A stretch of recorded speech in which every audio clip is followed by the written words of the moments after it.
আমি এটা প্লিজ সবাই একটু শুনুন, একটা দলকে আপনি সাপোর্ট করেন তার মানে এটা নয় কি অন্য দলগুলো আপনার শত্রু।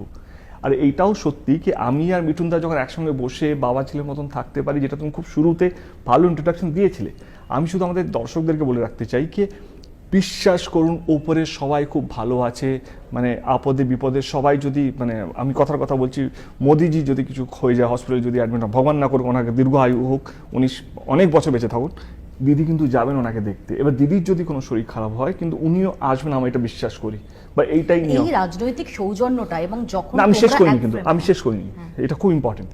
এবার আমার বক্তব্য হচ্ছে এই যে গ্রাম লেভেলে কর্মী লেভেলে যে এই যে শত্রুতার যে ব্যাপার বিষটা বছরকে পর বছর বয়ে বয়ে যাচ্ছে, মানুষ একটা পতাকা নিয়েছে অন্য পতাকা যায় তাকে মারবে তাকে এ করবে তাকে, আমার এইটাই বলা উচিত, বোঝানো উচিত কি যেই একটা গ্রামে যদি 10 জন এইটা করে 10 জন এটা করে, প্লিজ আপনারা বন্ধুত্বকে রাখুন, কারণ উপরে সবাই ভালো আছে, আপনারাই মরছেন আপনারাই লড়ছেন, আপনাদেরই ক্ষতি হচ্ছে।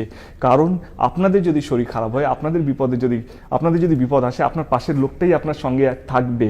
আমি হয়তো অত তাড়াতাড়ি ছুটে পৌঁছতে পারবো না, বা আপনার দলে কোনো নেতা কোনো কর্মী আপনাদের কাছে অত তাড়াতাড়ি ছুটে পৌঁছতে পারবে না, কিন্তু আপনার ওই পাশের বাড়ির লোকটা সে হয়তো অন্য দল করে কিন্তু সেই আপনার পাশে থাকবে, সে আপনার সে আপনাকে সৌজন্যবোধটা বা ভালো রাখার চেষ্টা করবে। তো প্লিজ এই যে ভাগ করা রাজনীতিটা বছরকে পর বছর চলছে, আমার উদ্দেশ্য, আমার মনে হয় মিঠুনদার একই উদ্দেশ্য, কে গ্রাউন্ড লেভেলে গ্রাসরুট লেভেলে যেন মানুষ যেন ভালো থাকে। আমি যদি টিএমসি করি, মিঠুনদা যদি বিজেপি করে, আমরা যদি ভালো থাকতে পারি, আমাদের যদি কোনো দ্বন্দ্ব না থাকতে পারে, আমরা তো ভালোভাবে শুটিং করছি ভালোভাবে প্রচার করছি, তো আপনারা কেন করতে পারবেন এবং না? এই ফ্রেমটা